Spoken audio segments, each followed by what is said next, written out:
Welcome back. Gwanghwamun Square in downtown Seoul recently received a major makeover. And for more on this refreshing reality, I have my colleague Yoo-jin here in the studio. Yoo-jin, welcome. Thanks for having me, Sunny. I also have Jack Barton here with us. Jack, it's good to see you again. It's great to be here. Right, Yoo-jin, so you recently covered the opening of the Gwanghwamun Square. Let's start with a few words on the actual changes at the square. What are some fresh features there?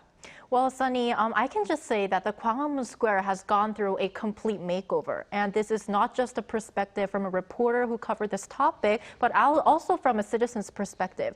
Now, to talk about the fresh new changes, I think we need to delve a bit more into the square before. Before, the square was located in the middle of more than a dozen of traffic lines, which means that it was basically isolated.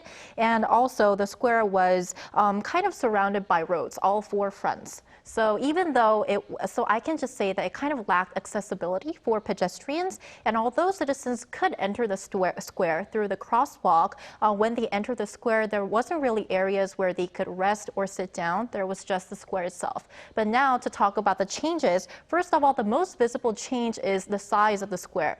To mention the overall size, it has become more than 2 times larger than before. And the main reason is because the city removed the western road linking to the square. So it filled in the road, which is called Seongdaero, that separated the square from the street block to its west. So first of all, it's 2 times bigger. And also, it has become much more like a park. And the reason why I mentioned this is because the city has planted more than 5,000 new trees to the square, which means that it has become much more greener. And not only the trees, but they added a lot of seats and resting areas where citizens could just sit down or even lie down. So I think that these are one of the biggest changes that the Gwanghwamun Square is now showing to us. Right, that is good to know. Yoon-jin, what prompted this particular project, the redevelopment or the regeneration project for Gwanghwamun Square? Well, to talk about, for those who are not really familiar to what Gwanghwamun is actually the largest and the main gate of the Gyeongbokgung Palace. And so Gwanghwamun has been existing in our country since the late 14th century, the Joseon dynasty. But actually the square, it first opened in 2009, which was 13 years ago. And it was part of then and current Seoul City Mayor Oh Se-hoon's urban renaissance project to kind of regenerate and renovate the city. And after it opened in 2009, the square has been receiving some feedback for improvement. And to share you guys what the feedbacks are, there were some feedback that the square lacked areas where citizens could actually sit down, rest, and take a breather. And the city wanted more historical spots for the square that the square could exhibit and give to its visitors. And also it wanted to make it more accessible to pedestrians. Right. Yeah, and so starting from 2016, there were like forums where citizens and experts could voice their opinion on how and what the square could be improved. And also the city started the reconstruction from 2017, which was 5 years ago. But there were actually some opinions going against the renovation. So it took some time for the city to actually embark on the project. And the official renovation and reconstruction started in November of 2020. So it took about 1 year and 9 months for the new square to be open to the public. And so I think that the city tried to make the spot into a more historical and also a more civilian-friendly square. Right. And Jack, have you been at the square following its facelift? Yes, like most people, I've gone down and had a look, checked it out. I have to say, initially, I was skeptical. I didn't think what I heard they were planning was really going to work. And in a way, it didn't. They were talking about a kind of Central Park in New York or all these other ideas. And of course, it's not that, but it's good. It's a big improvement on what there was before. And people can access it more easily, at least from one side of the street. It's great. It's a greener area, which cools the area down. So it has a good environmental impact as well. I'd say if there's maybe a negative, it's that it's not, it still has a bit of an identity problem. I mean, that area has gone through so many transformations trying to find its identity. And they've sort of left part of the square, which the demonstrators will like, and the rest is sort of a park, but there's not really any lawns except up near the palace end. So it's not really a park either. So they've tried to make it a square and a park, and really it's neither in the end. So I fear it might not draw in people in the long time because a big part of any of these regenerations is boosting the economy of the area. And I think it's a great place for the people in the businesses to come down and have a sandwich under a tree in the daytime. It's fantastic, you know, and again, the protesters can use the square. I'm not sure it's going to draw in lots of people in the long term, other than people like myself going down to check it out and see what it looks like. But it could be tweaked further. And again, I think it is a big improvement, and with a little bit of extra tweaking, some more lawns in there perhaps with paths between, it could be something really great. Right, so perhaps a step in the right direction. Absolutely. Then. And Yoo-jin, what has been the public response to the changes so far? Well, it's been less than a month since the square reopened to the public, and as of now, I think that citizens are really enjoying and are interested about the new square. And actually, I actually have some data that can prove this. So data from the Seoul city government shows that exactly 1 week after the square was reopened, which was August 13th, a Saturday, and the number of floating population or people on foot traffic during the evening, which is 5 to 8 p.m., near the square increased by more than 11% when compared to the square was opened. And this means that around 20,000 people went by the Gwanghwamun Square, areas near the Gwanghwamun Square during this time. So I can see that now people are trying to go and take a look at the changes. And this is kind of interesting, but I somehow managed to pass by the square every week since it's reopening. And every time I passed the square, there were a lot of people. People were packed. People were packing the square. And another interesting part that I kind of noticed was the visitors. They were of all ages. They were toddlers, children, they were adults, and they were even seniors. So I think that as of now, people are quite interested and are looking at the changes in a positive way. Right, because it's new at the moment. Yoo-jin, the Gwanghwamun Square, it's a very popular venue for stand-ups, for journalists, reporters like yourself, and of course Jack as well. And that being said, what was it like doing your stand-up there for the Gwanghwamun opening ceremony, so to speak?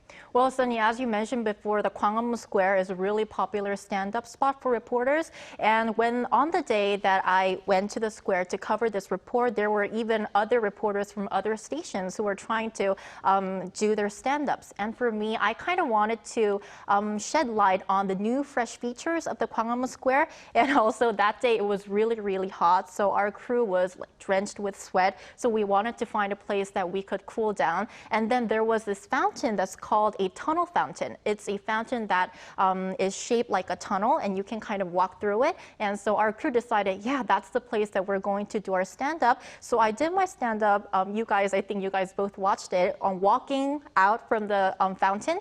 And so I think that was really cool in both ways, and it was really interesting. And one thing that I want to mention about this fountain is it has great historical significance. The fountain itself has 77 jets of water, and this is because this year marks the 77th anniversary of Korea's independence from the Japanese colonization. So I kind of wanted to emphasize the historical significance of the square and how much the square has changed. So yeah, I think it was kind of a good stand-up. Right, I see. Jack, moving forward, you mentioned urban regeneration. It's a relatively new concept here in the country. Could you tell us a bit more about it and the difference between urban regeneration and urban redevelopment, perhaps? Redevelopment is about taking blighted areas, slums, if you want, or let's say areas where people on a low income live, and essentially evicting them, knocking down the buildings, and putting up modern buildings and moving in people with a higher income. And there's no doubt it makes the city look better, but there's a lot of controversies and issues around that. We saw it leading up to the '88 Olympics in Korea, particularly Jamsil, that area. But we see this in every country, you know. Regeneration is something different. It's about taking an area and making it better. It's making it more economic vibrant, making it more people friendly, usually making it greener and cleaner. And it's often about remodeling an area. So if there was an industry that's sort of flagging and there's a transition, then you come in and you regenerate that area into a new sort of area for investment and people to come. And it's about bringing people back into the city. I mean, in Seoul between 1975 and 1995, I think downtown the population halved. So we have seen successful regeneration here. And this is just, yeah, another step in that process of really making the inner city, the business districts, which are usually a bit dull, much more vibrant. You're right. And beyond Seoul, Jack, do share with us some urban regeneration efforts elsewhere. I think we're seeing this everywhere, all around the world.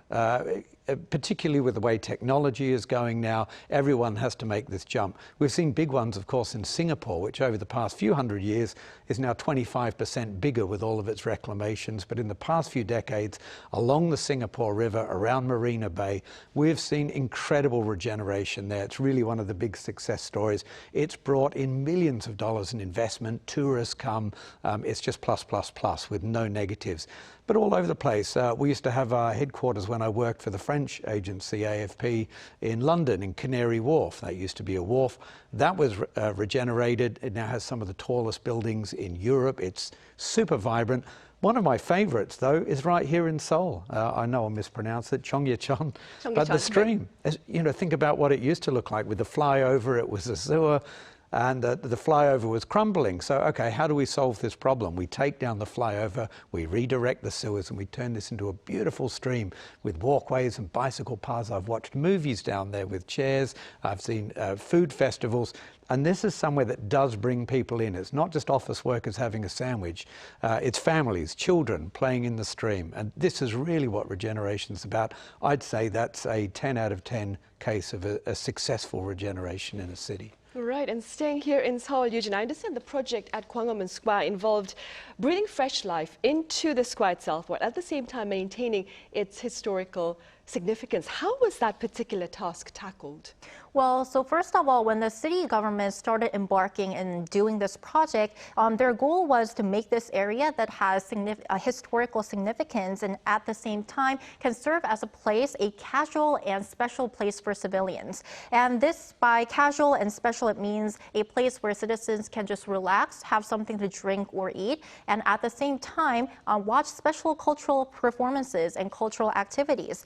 And I mentioned about how there were more resting areas and more places, resting areas and places for people to enjoy during my answer for your first question. So I just want to talk more about how much of a historical significance the city tried to work on this new square. So the city is at the top of mind. It wanted to preserve and show more Korean history to the visitors. And so they kind of excavated wells, drainage systems, and walls that date back to the late 14th Joseon dynasty.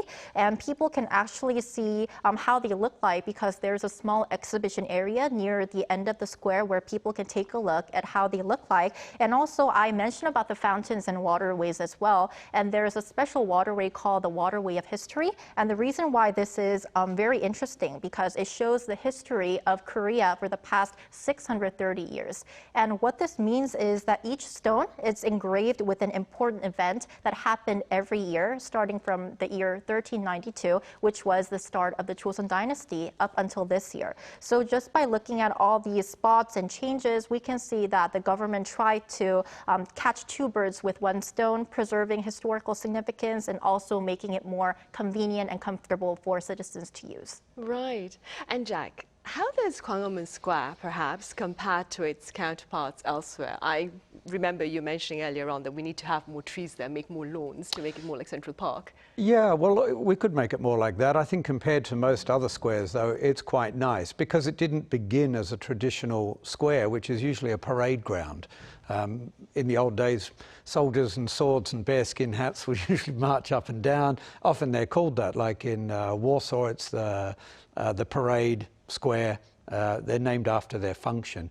And if we look at the big squares, or they're not always squares, sometimes they're circles. If you look in Mexico City or Moscow, they're usually these big windswept empty places that occasionally now they still do have a parade on them, but they feel sort of soulless. There's nowhere for anybody to sit down. You do see tourists wandering over because they feel like they ought to be there and take a photograph, and maybe you can step back and get the Kremlin and a good shot, but it doesn't really feel like it has a function. So I would say that's a big plus for the square here in Seoul now, is it's not really a square anymore. It's not a big windswept place.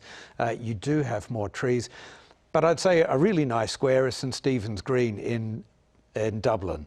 And that is a square, but it is full of grass and paths weaving through and lakes. And obviously you're not going to put ponds over there in Gwanghwamun Square, but I think if there was some more lawn put in with the paths interspersing it, it could be a delightful place that really would bring in lots of extra tourists at least. Right, and for the time being then, Yoo-jin, are there any spots at the square, aside from the ones that you've mentioned, that you'd also like to personally recommend to those who have yet to visit the square? Because shame on me, I have yet to go there. Well, Sunny, you should definitely visit the square whenever you have time. And this is kind of a really hard question because as a reporter who covered this topic, I think that every change is so meaningful and interesting. But if I could give recommendations, I think that that kind of depends on which depends on the age of the visitor or what kind of visitor is visiting the square. So for example, for parents who have children, I would definitely like to recommend the fountains. There are a lot of new fountains at the square, and I actually saw a lot of kids dipping their feet into their water and splashing inside the fountain while I was passing by. And the fountains, they have really interesting themes and shapes. There's a fountain that has the shape of Hangul, which is the Korean alphabet. So for those who have children, definitely visit the fountain because this summer it's also really hot, right? And also in terms of those who want to taste Korean history, I would like to again recommend the exhibition area where you guys can see the drainage systems, the wells of the Joseon dynasty. There is also something called a media glass. It's kind of, the glass kind of acts as a screen, and on top of the glass, they feature videos showing the feats of the great King Sejong who invented Hangul, and also Admiral Lee Sun-shin, who is another historical, very important figure of Korea. So through that media glass, you can kind of get a glimpse of, get the flow of the Korean history. Right. Jack, Gwanghwamun holds symbolic significance for those here, as it's served as a venue of public gathering. And as a foreign journalist covering events here, what are your thoughts on the role taken up by this square over the years? Yeah, I've only been covering it for about 15 years, coming into Korea initially, and it has sort of changed. It's always had that big function as an area for protest often. I've been here for the missile tests, missile launch, nuclear tests. Then there was the Seoul ferry tragedy and the protests, of course, the Park Geun-hye impeachment calls. And I've seen a big change. It used to be a bleak area. And I remember the first time I was in the AFP bureau and I saw the guys going off to a candlelight vigil and they're putting their helmets on. And that's my first time here. I thought, why are you putting helmets on for a candlelight vigil? They said, well, you'll cover one and see. And sure enough, they came back covered in fire extinguisher foam. And, you know, the protests here used to be quite rowdy and it was in this bleak square. But over the years, we see the protests become more organized, more peaceful, and we see the square changing. We see the square being gentrified, and we see people with a more perhaps confidence and comfort in their country and where the country is going, and not such this feeling of tension. So it's very interesting watching the protests and the square at the same time transforming in tandem with each other. Right, a good point right there. Yoo-jin, let's end with a few words on some of the upcoming events at the square then. Well, for those who are new to the square, like you, Sunny, who want to see what kind of changes were made to the square, there's actually a tour program. It's offered by civilian volunteers. And so there are two courses for this tour, history and nature. So you guys can get both tastes of the two themes. So I'm assuming it's also in English then? There's one in Korean and English. Well, currently it's only offered in Korean, but I hope that there will be more tours offered in English because I would like to introduce the Change Square to a lot of international tourists and visitors as well. And also for those who are interested in music, there are regular music performances every Tuesday, Thursdays, and the weekends. And just this Thursday, there's something called the Goodbye Summer Cinema Concert. Visitors who go to this concert, they can enjoy instrumental versions of popular music on movie OSTs. So I think that that will be very interesting and romantic. And last but not least, this Sunday is actually International Taekwondo Day. Taekwondo is the Korean traditional martial art, and to celebrate that day, on Friday, there will be a special Taekwondo performance that will take place at the square on Friday evening. So for those who are interested, I hope they please check this out. Right, I shall do that. Yoo-jin, thank you so much for your coverage, and Jack, as always, thank you very much for your time and your thoughts. Thank you. Thank you for having me.